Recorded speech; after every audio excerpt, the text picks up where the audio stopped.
Bonjour, chers frères et sœurs. Je vous salue, vous qui aimez le Seigneur Jésus-Christ. Cette vidéo, je l'intitule « Être pneumatophore ». C'est un néologisme, c'est-à-dire c'est un mot que je crée. Dans pneuma, cela veut dire l'esprit. Fort, ça veut dire porteur de l'esprit. Je veux dire que tout chrétien doit être pneumatophore, c'est-à-dire porteur du Saint-Esprit. Vous comprenez? Il y a un saint de l'Église orthodoxe, d'ailleurs qui est reconnu aussi par l'Église catholique. On l'appelle Saint Séraphin de Sarov. Il était un moine de l'Église orthodoxe russe. Saint Séraphin de Sarov. Quelquefois on écrit Séraphim de Sarov. Il a dit, le but de la vie chrétienne, c'est l'acquisition du Saint-Esprit. Quand on a acquis quelque chose, c'est définitif. Vous voyez? Donc, il n'est pas bon d'avoir reçu le Saint-Esprit et de faire des choses qui vont attrister le Saint-Esprit au point où le Saint-Esprit attristé, c'est vous-même qui vous éloignez du Saint-Esprit. Souvent, les gens pensent que Dieu retire son Saint-Esprit parce qu'il y a des... Il y a le psaume de David, je crois que je ne sais pas si c'est le psaume 50 où dit « Seigneur, ne me retire pas ton esprit ». Dieu ne retire pas son esprit qu'il a donné. Dieu ne reprend jamais ce qu'il a donné parce que lui, il est fidèle. Mais ce qu'il t'a donné là, quand toi-même, tu refuses d'entrer dans sa volonté, tu t'éloignes de cela et tu perds la chose. Donc celui qui est infidèle là, c'est toi. C'est toi qui as attristé le Saint-Esprit là, c'est toi qui es infidèle. Dieu, lui, il est toujours fidèle. Il a répandu son Saint-Esprit sur toi. Le Saint-Esprit est en toi pour faire quoi? Pour te protéger. Pour être ton avocat, pour te défendre. Pour te consoler. Pour te rappeler les paroles de Jésus-Christ. Pour être fort en Dieu. Et faire face à toute adversité. Et pour répandre l'amour de Dieu dans ton cœur. Mais si tu l'attristes, c'est toi-même alors qui t'éloignes de lui. C'est pour ça que Saint Séraphin de Sarov a dit que le but de la vie chrétienne, c'est l'acquisition du Saint-Esprit. Et vous remarquerez dans les évangiles que le Seigneur fait en sorte que on soit sans cesse rempli du Saint-Esprit. Il avait d'abord de sa bouche soufflé sur les apôtres pour répandre sur eux le Saint-Esprit. Mais pourtant, il leur a dit à eux et aux autres disciples, ne quittez pas Jérusalem. Restez à Jérusalem jusqu'à ce que le Saint-Esprit vienne sur vous. Donc vous voyez, ils ont déjà reçu. Jésus a soufflé sur eux, ils ont eu le Saint-Esprit. Et à nouveau, ils ont attendu dans la chambre haute pour avoir encore le Saint-Esprit. Vous voyez, pour être rempli du Saint-Esprit. On le voit, quand Paul a été converti et que Anania est venu le trouver pour dire, Paul, mon frère, celui que tu as rencontré, c'est le Seigneur Jésus-Christ, etc., etc. Et il a imposé les mains à Paul. Paul a reçu le Saint-Esprit.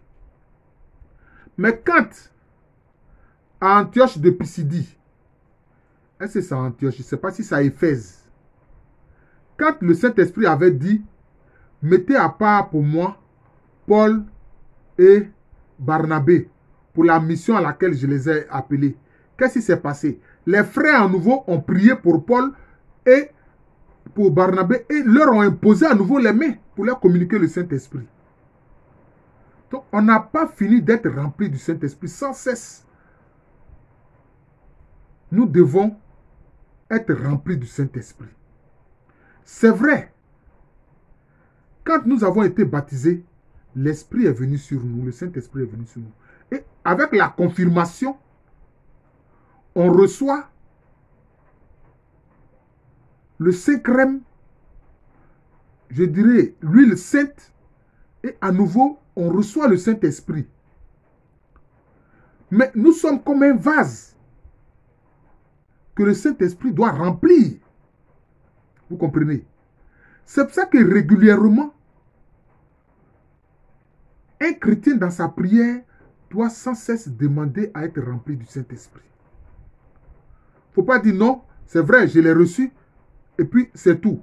C'est vrai, tu l'as reçu, mais sans cesse demande à être rempli du Saint-Esprit. Il faut que le Saint-Esprit te remplisse tellement qu'il déborde même de toi. C'est ce qui a fait que quand Pierre passait, son ombre seulement guérissait les malades. C'est parce qu'il était tellement rempli du Saint-Esprit que ça débordait de sa personne. Ça débordait de sa personne. Vous comprenez? Donc régulièrement, il faut demander à être rempli du Saint-Esprit. La prière permanente, moi j'appelle ça la prière permanente, c'est la prière pour être rempli du Saint-Esprit. Nous devons demander sans cesse à être rempli du Saint-Esprit. Au point où que ça doit déborder de nous. Et que même, pourquoi pas, quand nous passons, quand nous sommes dans un endroit, notre présence simplement fait du bien aux autres. Souvent, pour ceux qui ne sont pas disciples du Seigneur Jésus-Christ, ils ne sauront pas, ils vont dire, mais cette personne-là, j'ai remarqué que quand elle est là, vraiment, on se sent bien avec elle, vraiment, c'est agréable d'être en sa compagnie. Ça vient du débordement du Saint-Esprit, frères et sœurs. Vous voyez? Nous sommes un vase pour le Saint-Esprit.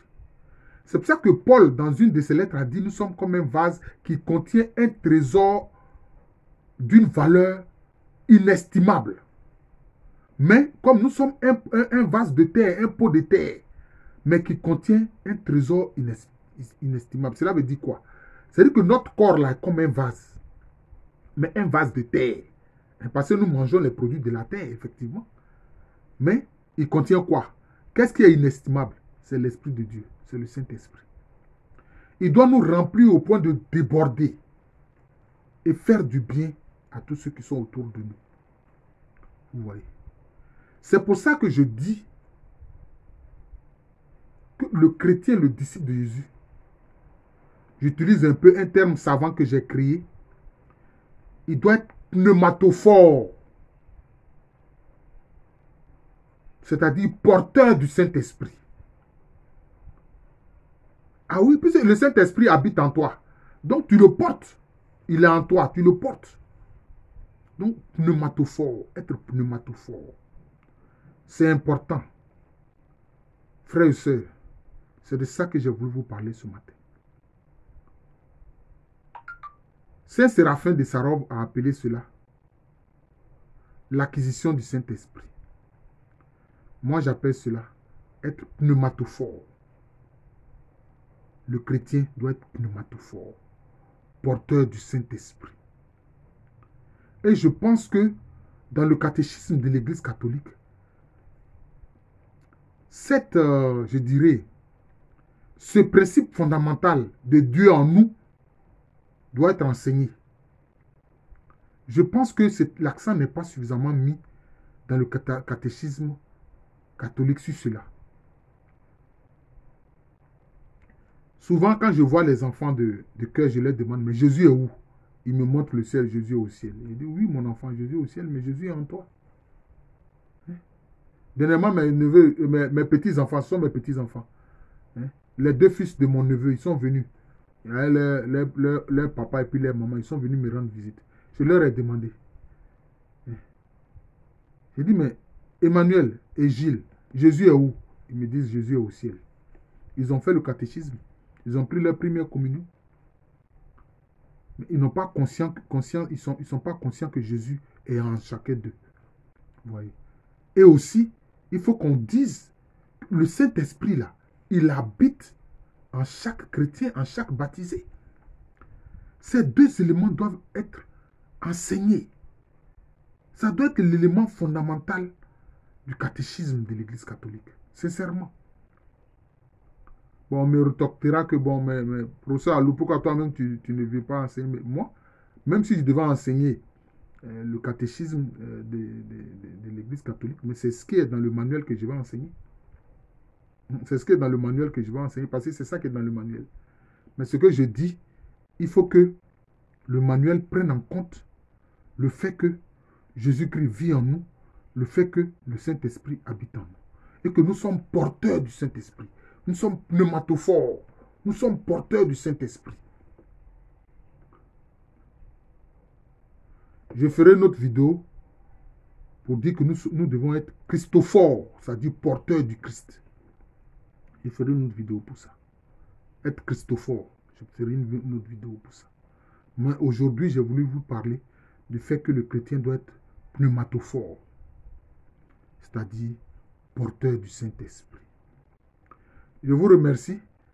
La luminosité n'est pas très grande parce que, bon, il pleut ici à Angers. J'ai dû, bon, me confiner dans ma petite bibliothèque, dans mon bureau pour faire cette vidéo. Donc, l'image n'est pas, la luminosité n'est pas très grande. Bon, mais c'est pas bien grave. L'essentiel, c'est le message. Donc, je suis le frère Jean de l'amour de Jésus. C'est mon nom spirituel. À l'état civil, je suis le professeur Alou Kwame René. Je vous invite à vous abonner à ma chaîne sur YouTube appelée Jean de l'amour de Jésus. Je vous invite à partager ces vidéos-là. Voilà. Voyez. Cela est important. Saint Séraphin de Sarov l'a dit. Le but de la vie chrétienne, c'est d'acquérir le Saint-Esprit. Tu l'acquiers, mais tu le conserves. Il ne faut pas attrister le Saint-Esprit. J'ai fait une vidéo pour expliquer comment est-ce que ce que signifie le péché contre l'esprit. J'ai fait une vidéo là-dessus, vous pouvez la regarder. Donc, il ne faut pas pécher contre le Saint-Esprit. Parce que dès que nous sommes en train de faire quelque chose que le Saint-Esprit ne veut pas, le Saint-Esprit nous le fait savoir déjà dans notre cœur. Alors, nous ne devons pas résister, nous devons lui obéir au doigt et à l'œil. C'est ça. Obéir à Dieu au doigt et à l'œil. Même si on ne comprend pas toujours ce qu'il attend de nous, ce qu'il nous demande, nous devons lui obéir. C'est tout. Systématiquement, nous lui obéir. C'est tout. C'est ce que la Vierge Marie a dit. Elle a dit, mais moi, bon, je suis la servante du Seigneur. Ce que le Seigneur dit là, je suis d'accord. Voilà. J'obéis à cela. Je me soumets à cela. C'est tout. Comme je le disais, je suis le frère Jean de l'amour de Jésus. C'est mon nom spirituel. Et à l'état civil, je suis le professeur Alou Kwame René. Merci encore et excellente journée à tous.